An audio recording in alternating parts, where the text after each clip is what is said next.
ya yani hajakasa kufanya. Kuna bwana mmoja alikuwa pombe hapo.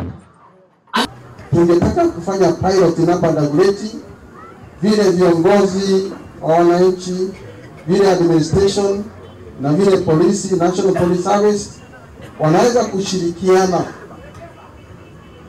kubadilishana mawazo, kusaidia katika ukarabati wa police stations na kutoa information ya uhalifu ili tuendeshe kazi na tuweze kulinda wananchi na mali yao.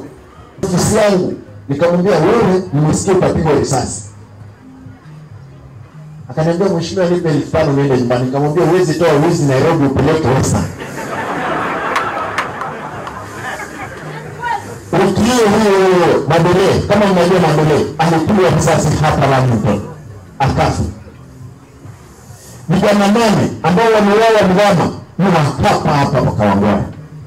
Wale waliuawa kule kwa mheshimiwa Mstari Kombo ni hapa.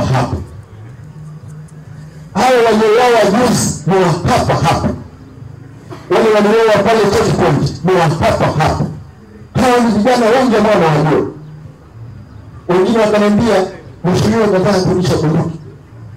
Lakini sasa nifanye nini?